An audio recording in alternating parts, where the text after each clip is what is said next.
Hola, bienvenidos a Quiero ser como Letizia, el podcast en el que todas las semanas hablamos de fútbol y solo de fútbol. Un día más nos ponemos delante de los micrófonos del Partido Podcast para traeros una historia con el balón como protagonista. La temporada futbolera, poco a poco, va llegando a los momentos decisivos de la misma, esos en que todos los equipos van afrontando sus objetivos, sean estos nuevos o viejos, y aprietan los dientes para llegar lo mejor preparados posibles a esos otros momentos que serán ya definitivos. Por el camino, algunos van perdiendo interés, pero la mayoría de los amantes de este deporte siguen fieles a los televisores, la radio, los podcasts. Es una lástima que todavía no podamos vivir el espectáculo que es un partido de fútbol en el estadio. Y me da igual si es un estadio 5 estrellas o el campo del equipo de tu barrio. El fútbol es mucho más que 22 tíos pegándole patadas a un balón. Sin más preámbulos, empezamos. ¿Quieres ser como Letizia?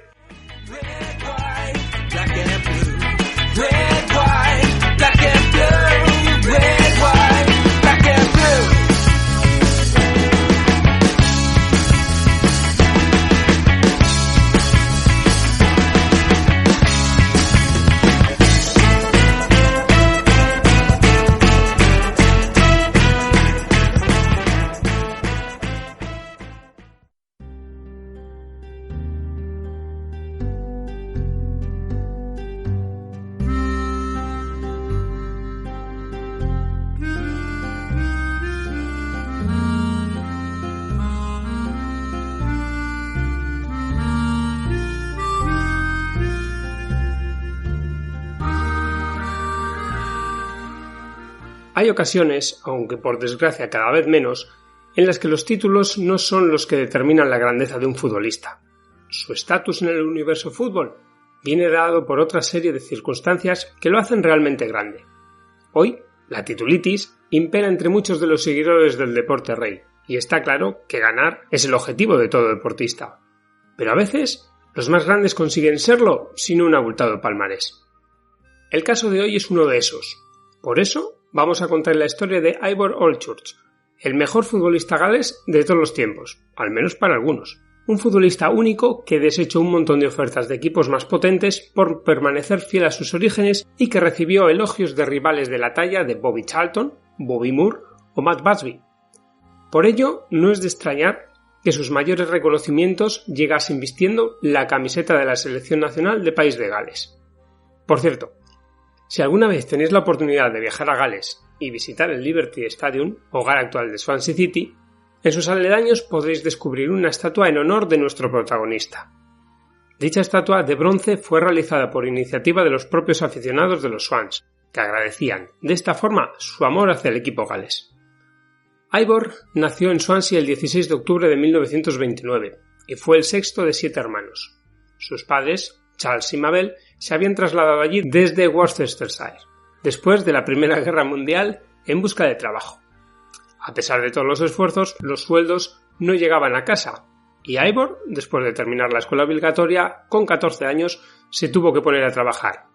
Primero, en una fábrica de bombas durante la Segunda Guerra Mundial, y después como portero en el mercado de pescado. Supongo que, como en otros muchos hogares, el fútbol era la pasión de los hermanos Allchurch. Sus hermanos Charlie y Arthur jugaban en equipos amateurs, y Len, 4 años menor que Ivor, con el tiempo llegaría a ser compañero de equipo de nuestro protagonista. Con 15 años, Ivor es descubierto por Joe Sykes, uno de los scouts del Swansea Town, entonces el conjunto galés se llamaba así, y entra en los equipos juveniles de la entidad galesa, aunque en 1948, al tener que cumplir el servicio militar obligatorio, jugará en las categorías inferiores del Shrewsbury Town y del Wellington Town, en la Midland Football League. Una vez licenciado, en 1949 regresará a Gales para formar parte del primer equipo del Swansea, que acaba de ascender por cierto a Segunda División. Debutará con el primer equipo de los galeses en diciembre, frente al West Ham en el Boxing Day, y le bastan apenas un par de partidos para convencer a todo el mundo y también para marcar su primer gol. Su víctima, el Birmingham City, en un choque de la FA Cup. En su tercer partido, frente al Arsenal, ya se hizo con el puesto de titular y también recibió su primera oferta para fichar por otro equipo de primera división. Su respuesta, un no rotundo. Holtchurch era un futbolista de esos que llaman la atención por su físico.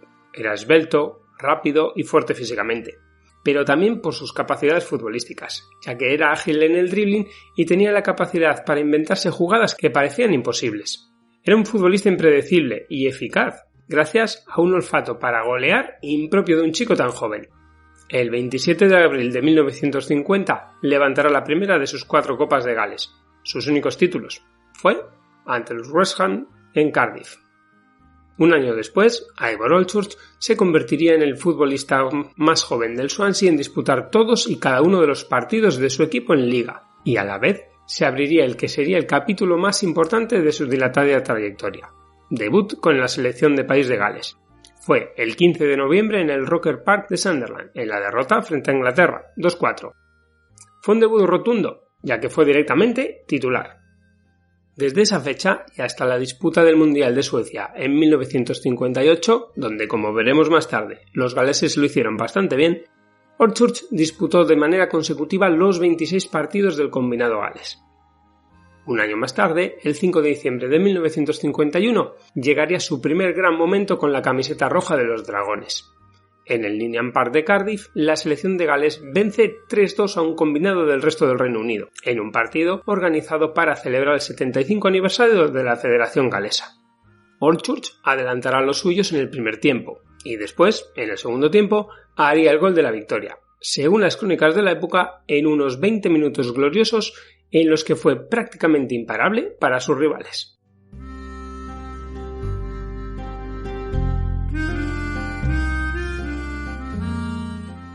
A lo largo de la temporada 51-52, los dirigentes del Swansea rechazaron ofertas por él de Liverpool, Wolverhampton y Manchester City, mientras una nueva hornada de jóvenes talentos subirían de la cantera al primer equipo. Entre esos jóvenes talentos se encontrará su hermano Len. En septiembre de 1952 será el Arsenal quien intente fichar al Golden Boy del fútbol galés. Su oferta era impresionante para la época: 30.000 libras esterlinas, apenas 5.000 menos que el récord en aquellos tiempos por un traspaso en el fútbol británico, que era lo que había pagado el Sheffield Wednesday al Notts County por Jackie Sewell en marzo de 1951. El Swansea, en parte debido a la presión de sus aficionados, rechazó aquella oferta. Aquella misma temporada, Ivor Holtchurch alcanzará por primera vez los 15 goles en Liga, y ya es uno de los líderes del equipo. Ese liderazgo se verá refrendado en 1955, cuando, tras la repentina muerte de Billy McCandless, manager del club, Holtchurch es elegido junto a los técnicos Ron Burgess y Joe Sykes, el descubridor del propio Ivor, para dirigir a los Swans. El experimento sale bastante bien, al menos al principio. El Swansea permanece imbatido durante 11 jornadas y aspira al ascenso, pero una grave lesión de Tom Kiley, el pilar defensivo del equipo, romperá el hechizo. El club no encuentra un sustituto adecuado para el defensor, y el trío discute agriamente con la dirección del club. Holtchurch es consciente de que no contará con los refuerzos necesarios para acometer el ascenso, y el Swansea, finalmente, termina en la 10ª.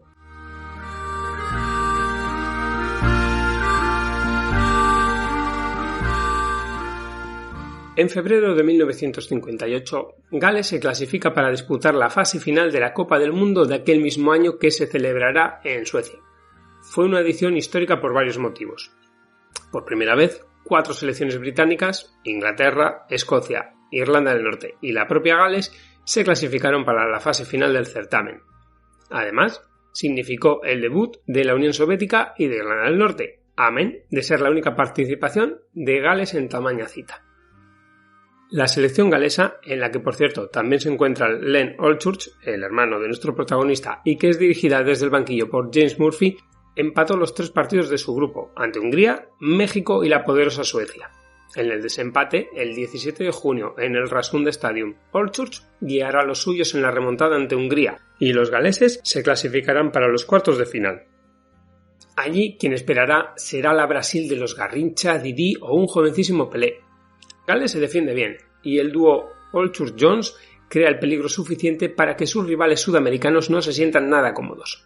Solo en el 21 del segundo tiempo, un gol de Pelé batiendo a Jack Kelsey, dará vía libre a la canariña hacia las semifinales.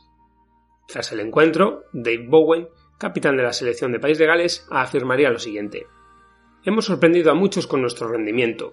Muchos han descubierto hoy a Eivor y han debido pensar, ¿dónde ha estado este chico todo este tiempo? La verdad es que Eivor podría haber jugado en cualquier equipo del torneo, incluido Brasil».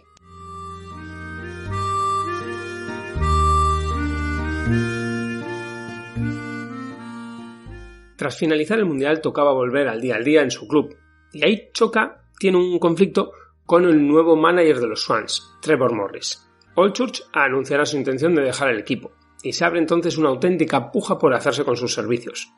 Finalmente, el Newcastle United se hará con sus servicios por 28.000 libras esterlinas, y el 10 de octubre de 1958, encima de un carro portaequipajes en la estación de tren de Manchester, Ivor Allchurch y Charlie Mitten firman el contrato que unirá al Gales de Oro con las Urracas.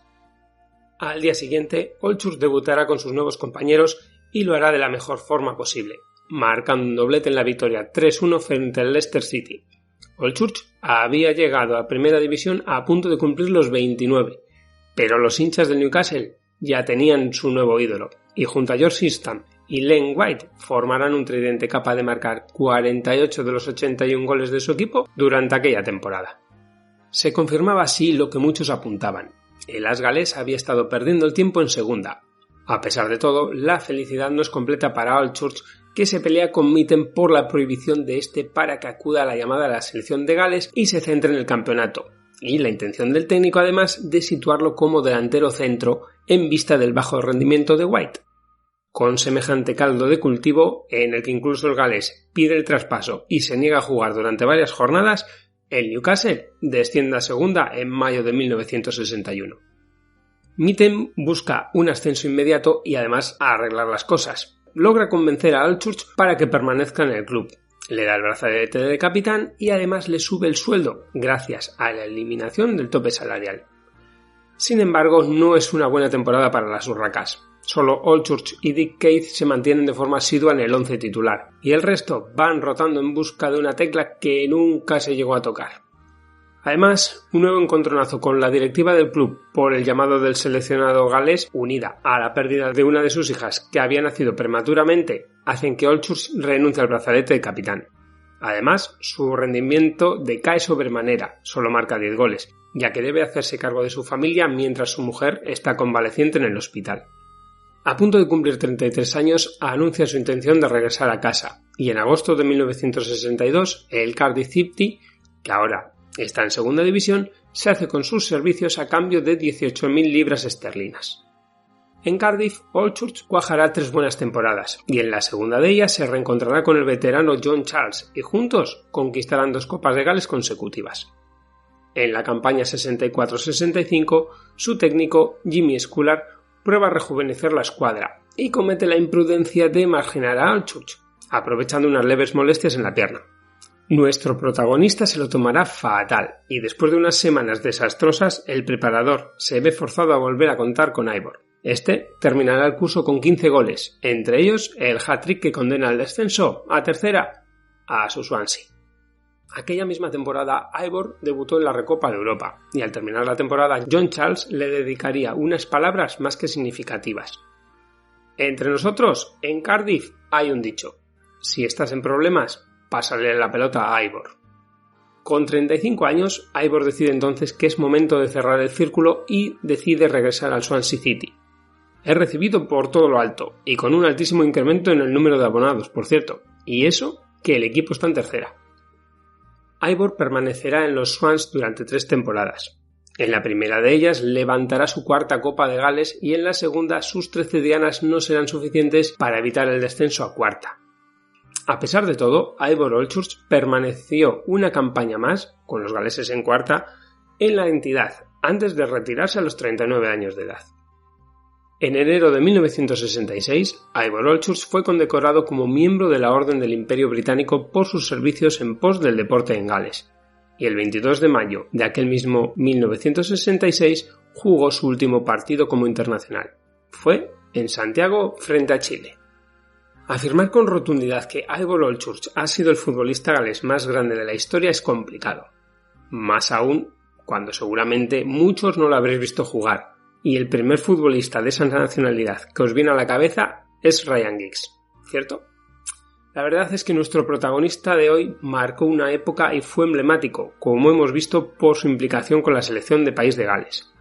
Allchurch se retiró con 68 partidos como internacional, cifra que solo pudo ser superada en 1986 por Joey Jones, y con 23 goles anotados con los Dragones fue su máximo realizador junto a Trevor Ford, hasta que ambos fueron superados por Ian Rush.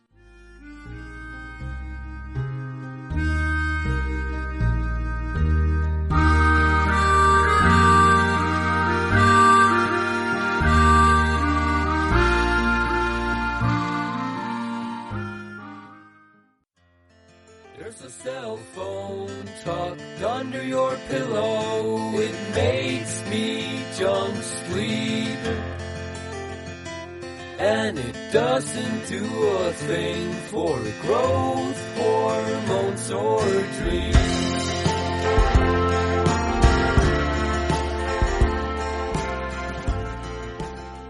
Cerramos este capítulo de Quiero ser como Letizier y como no podía ser menos lo hacemos de la mano del Weapons de Dark Rocks. Solo espero que os haya gustado la historia de Ivor Allchurch, un futbolista galés que es el claro ejemplo que para pasar a la historia no es necesario ganar títulos y más títulos. Ya sabéis que espero vuestros comentarios y sugerencias en iVoox, en mi Twitter, g_arteche, en Instagram o en la página de Facebook de Quiero ser como Letizier. También podéis contactar con nosotros en las redes sociales del Partido Podcast. Tenéis todo nuestro contenido en www.elpartidopodcast.com, en quierosercomoletisier.blogspot.com y no dudéis en suscribiros a nuestros canales de iVoox, Spotify, Apple Podcasts, YouTube o Anchor. Y esta semana nos despedimos con una frase del técnico galés John Benjamin Tosak, que afirmó lo siguiente: los lunes siempre pienso en cambiar a 10 jugadores, los martes a 7 u 8, los jueves a 4, los viernes a 2 y el sábado ya pienso que tienen que jugar los mismos cabrones que el domingo anterior. Hoy me despido hasta dentro de unas semanas, ya que debo atender unos asuntos familiares que no son graves, pero que requieren de todo mi tiempo. Hasta entonces, chao. I'll tell you how I feel. Where that I go